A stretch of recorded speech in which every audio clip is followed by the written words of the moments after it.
Hello student, मैं Akhilesh Dwivedi, assistant professor in computer department in Pentium point technical college Rewa.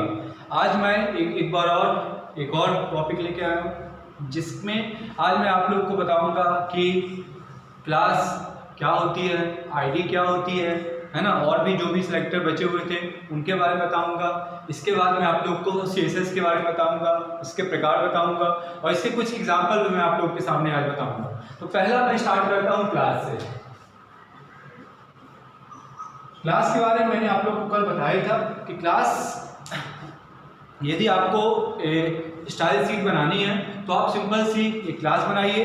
Class के बाद आप उसमें मार्जिन सेट करिए और ऑटोमेटिक रूप से आपकी वो एक ठो पार्ट बना के दे देगा।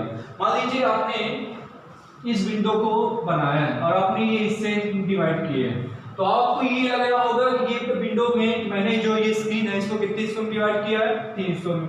इसको मैंने डिवाइड किया 15%, इसको मैंने डिवाइड किया 25%। अब कितना हो गया 15 और 25 कितना होता है 40 होता है, और ये हमारी विंडो होगी 60%। तो मैंने आप लोगों को एक दिन बताया था ये चीज़ के बारे में कि जो भी स्क्रीन हमारे पास होती है वो कितनी होती है, 100% की होती है। 100% में हमारे ऊपर रहती है कि हम उस स्क्रीन को कितने हिस्सों में डिवाइड करना चाहते हैं। आप लोग देखते होंगे जो भी आपका चलता है, जो भी आपकी वेबसाइट आप लोग देखते होंगे, तो ऊपर देखते होंगे कि मीनू बने रहते हैं। मीनू के बाद उसका नाम रहता है, फिर एक पार्ट ये इधर डिवाइड रहता है, फिर एक पार्ट इधर डिवाइड रहता है और अंतिम में ये सब रहता है। तो इस स्क्रीन को देखिए कितने हिस्सों में डिवाइड किया गया, 1 हिस्सा, 2 हिस्सा, 3 हिस्सा और ये 4 हिस्सा।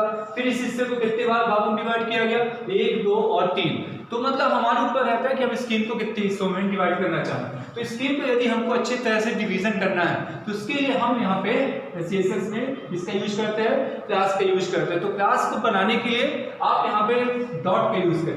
यदि डॉट के बाद आप बनाते हैं तो वो हमारी क्या होगी, क्लास होगी। क्लास एक प्रकार का यूजर डिफाइंड होता है, तो हमारे ऊपर है कि क्लास का नाम क्या देना चाहते हैं। मान लीजिए क्लास का हमने नाम दे दिया पीपीटीसी, ठीक है। क्लास का हमने नाम क्या दे दिया, पीपीटीसी, और हमने इसको ओपन किया, हमने इसको सेट कर दिया। जैसे हमने सेट किया, बैकग्राउंड कलर ब्लू,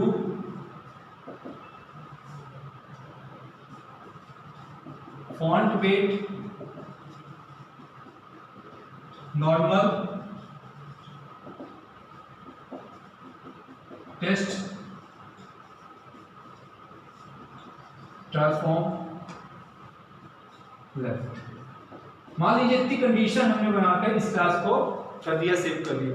अब जहां पे हम इसको यूज करेंगे, पीपीटीसी को जहां पे हमने यूज करेंगे, तो ये जो भी हमने इसके अंदर प्रॉपर्टीज दे दी हैं ये सभी ऑटोमेटिक रूप से इस्तेमाल में आ जाएंगे। मान लीजिए हमने इसे इस्तेमाल किया बॉडी के बाद, बॉडी और डिव के अंदर हमने क्लास का नाम क्या दिया, पीपीटीसी। अब इसके अंदर मान लीजिए हमने लिखा हेलो पीपीटीसी और हमने डिव को बंद कर दिया और हमने बॉडी को बंद किया। तो इसका जो आउटपुट आएगा वो क्या आएगा, सबसे पहला इसका बैकग्राउंड क्या आएगा, ब्लू आएगा। बैकग्राउंड कलर क्या आएगा, ब्लू आएगा। इसके बाद जो भी हमने फॉन्ट इस्तेमाल किए वो क्या आएंगे, नॉर्मल आएंगे, और वो जो फॉर्म रहेंगे वो क्या रहेंगे, लेफ्ट की तरफ रहेंगे। तो ये सब चीजें हमारी क्लास के थ्रू में हो सकती है। तो क्लास भी एक इम्पॉर्टेंट प्रकार का सिलेक्टर होता है, जिसकी मदद से हम अनेक प्रकार की क्लास बना सकते हैं और अपने प्रोग्राम को एग्जीक्यूट कर सकते हैं। तो जैसे क्लास होता है उसी के अनुसार क्लास के बाद एक और टॉपिक मैं आप लोगों को बता रहा हूं। इसी में एक और सिलेक्टर हमारा होता है और वो होता है आईडी।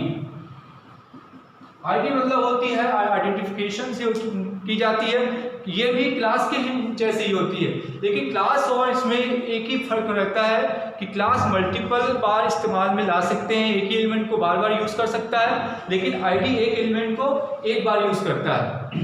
क्लास बनाने के लिए डॉट का यूज किया जाता है और आईडी बनाने के लिए हैश का यूज किया जाता है। यदि हमने हैश बनाया है तो हम यहाँ पे क्लास को बना सकते हैं, आईडी को बना सकते हैं। तो हमने लिखा आईडी और हमने लिखा पीपीटीसी, तो हमारी वही चीज है, बाकी पूरी प्रोसेस वही है। बस फर्क इसमें क्या था कि हमने यहाँ पे हैश की जगह, डॉट की जगह आईडी का यूज किया। तो क्लास और आईडी में सबसे बेसिक और सबसे महत्वपूर्ण अंतर यह होता है कि क्लास हमारी मल्टीपल बार हम एक ही एलिमेंट को मल्टीपल रूप से बार बार इस्तेमाल नहीं कर सकते हैं। लेकिन आईडी क्या होती है कि एक को हमने यदि बना लिया तो एक बार में केवल एक ही इस्तेमाल में होता है, बार बार हम उसका यूज नहीं कर सकते हैं। अब एक और इसका सेलेक्टर होता है, अब वो होता है चाइल्ड। थर्ड इसका आज का जो है वो होता है चाइल्ड सेलेक्टर। चाइल्ड सेलेक्टर मतलब चाइल्ड मतलब क्या होता है, जैसे आपने इनलाइन वो पढ़ा होगा, इनलाइन पढ़ा होगा या आपने सी पढ़ा होगा, तो सी में आपने नेस्टेड इफ पढ़ा होगा। तो उसमें क्या होती है, कंडीशन के अंदर कंडीशन, एक कंडीशन आपने बनाई, उसके अंदर एक और कंडीशन आपने स्टोर की, तो कंडीशन के अंदर कंडीशन आपने लगाई। तो आपने इस तरह के जो करते हो, जैसे आपने बॉडी किया और आपने पी किया, तो देखिए बॉडी भी एक प्रकार का टैग है और यहाँ पे पी भी एक प्रकार का टैग है। अब जो भी आप कंडीशन यहाँ पे लगाते हो, जो भी प्रॉपर्टी आप सेट करते हो, जैसे कलर आपने सेट कर दिया ब्लू, तो जहां जहां पे बॉडी के अंदर ये पी इस्तेमाल में आएगा उसका कलर ऑटोमेटिक क्या हो जाएगा, ब्लू हो जाएगा। तो इस तरह की जो हमारे सिलेक्टर होते हैं उनको क्या कहा जाता है, चाइल्ड सेलेक्टर के नाम से कहा जाता है।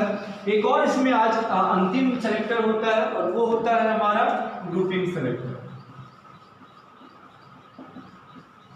कौन सा होता है, grouping selector.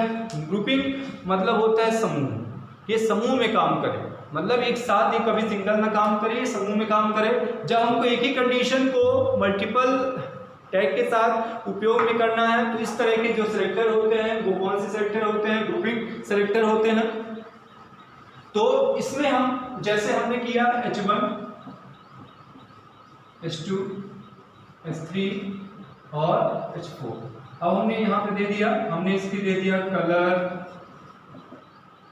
Blue, font family,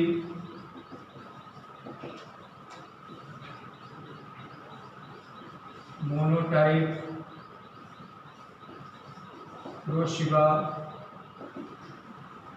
अब जहां जहां पे हमारा H1 यूज होगा, H2 यूज होगा, H3 यूज होगा, H4 यूज होगा, वहां वहां ऑटोमेटिक रूप से उन लोगों का फॉन्ट कलर क्या हो जाएगा, ब्लू हो जाएगा, और उनकी फॉन्ट की फैमिली क्या हो जाएगी, मोनोटाइप क्रोसिया हो जाएगी ऑटोमेटिक रूप से। तो ये इस तरह की जो हमारा सेलेक्टर कहलाता है उसको हम क्या कहते हैं, ग्रुपिंग सेलेक्टर। तो सेलेक्टर आप लोगों को समझ में आ गया होगा। सेलेक्टर को मैंने अनेक प्रकार के सेलेक्टर इसको बताए हैं और इसके एग्जाम्पल बताए हैं। ठीक है, आज का सेकंड टॉपिक आप लोग का है वो है आपका CSS के टाइप्स।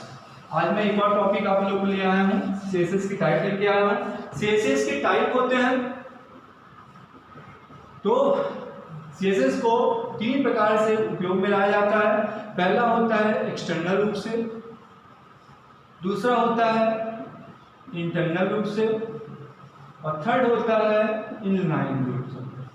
तो इसको हम कितने प्रकार से यूज कर सकते हैं, तीन प्रकार से यूज कर सकते हैं। पहला हमारा होता है एक्सटर्नल मतलब बाहरी, इंटरनल मतलब आंतरिक, और इनलाइन मतलब एक ही लाइन में जब यूज किया जाता है। ठीक है स्टूडेंट, तो सबसे पहला हमारा आता है एक्सटर्नल CSS। एक्सटर्नल मतलब होता है बाहरी, आपने कहीं और स्टाइल शीट बनाई और अपने मेन प्रोग्राम में, मेन फाइल में उसको आपने उपयोग किया, तो इस तरह की जो फाइल हमारी बनती है, इस तरह की जो CSS की फाइल बनती है उसे हम एक्सटर्नल CSS के नाम से जानते हैं।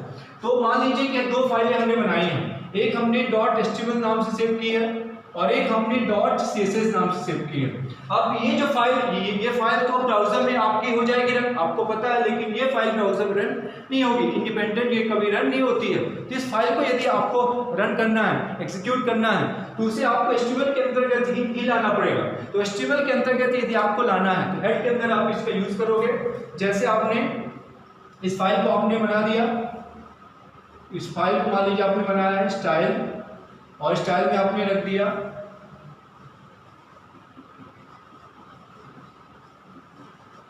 बैकग्राउंड कलर, बॉडी रख लीजिए बैकग्राउंड कलर ब्लू,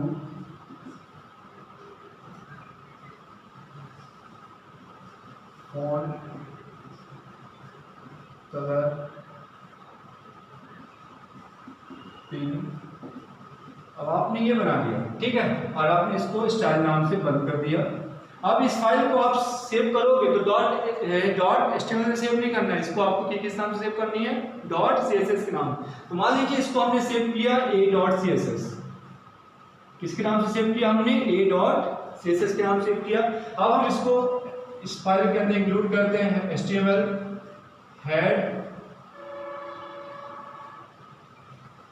के अंदर आप स्टार्ट करोगे लिंक से, सबसे पहले किससे चालू होगी, लिंक से। लिंक के बाद आएगी रेल का मतलब होता है रिलेशनशिप। रेल का मतलब क्या होता है, रिलेशनशिप, जो आपको रिलेशन बताएगा।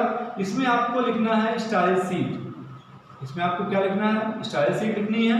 उसके बाद आपका आता है टाइप, जिसमें आपको टाइप बताना है कि डॉक्यूमेंट का टाइप कौन सा है, ये आपका आ जाएगा टेस्ट CSS के नाम से आ जाएगा।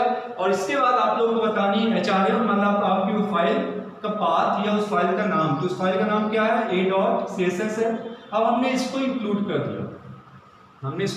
दिया, हेड को हमने बंद किया और बॉडी हमने यूज किया। बॉडी में हमने लिखा हेलो PPTC और हमने बॉडी बंद कर दिया और HTML हमने बंद कर दिया। ठीक है स्टूडेंट, तो हमने बॉडी में क्या लिखा, हेलो PPTC। लेकिन जैसे हम इसको रन करेंगे तो बॉडी का सबसे पहले बैकग्राउंड क्या होगा, बैकग्राउंड कलर क्या हो जाएगा, यहाँ पे ब्लू हो जाएगा, क्योंकि हमने बॉडी को पहले ही उसमें क्लास में डाल दिया। और इसमें जो फॉन्ट हमने यूज किया बॉडी में, जैसे हेलो PPTC, वो क्या हो जाएगा, पिंक कलर का हो जाएगा। ये हमने प्रोग्राम को कहीं और बनाया और उस प्रोग्राम को हमने कहीं और पे बनाने के बाद अपनी फाइल को इसमें उपयोग किया। तो उपयोग करने के लिए इसमें 3 महत्वपूर्ण चीजें आप लोगों को पता होनी चाहिए। पहला होता है रेल मतलब होता है रिलेशनशिप, जहाँ पे आपको स्टाइल शीट ही लिखनी है। सेकंड होता है टाइप, जहाँ पे आपको टाइप बताना है। तो आगे चलकर जावास्क्रिप्ट भी टाइप मिलेगा, अनेक प्रकार का टाइप मिलेगा, लेकिन फिलहाल अभी तो आप लोगों को CSS कहीं टाइप है, तो आप यहाँ पे क्या लिखोगे, टेस्ट CSS लिखोगे। और थर्ड होता है उस फाइल का लिंक, मतलब उस फाइल को कहाँ से उठा रहे हो, उस फाइल का पाथ। तो पाथ यदि आपको यहाँ पे बताना है तो पाथ बताने के लिए आपका HRF होता है, जैसे मैंने आप लोग बताया था हाइपरलिंक रेफरेंस, इसका फॉर्म होता है। उस फाइल का नाम आप दीजिए और इसको आप रन कर दीजिए। तो इस तरह से आपका एक्सटर्नल CSS फाइल बनके तैयार हो जाएगी। तो स्टूडेंट, मुझको यकीन है कि आप लोगों को समझ में आ गया होगा। बाकी का CSS मैं आप लोगों को कल बताऊंगा। आज के लिए फिलहाल इतना ही है। आप इसको पढ़िए, ध्यान देखिए और अच्छे से इसको आप समझिए। जो भी आपको दिक्कत होती है, डाउट होती है, आप हमसे जरूर पूछिए। आज के लिए फिलहाल इतना ही। Good day, good bye.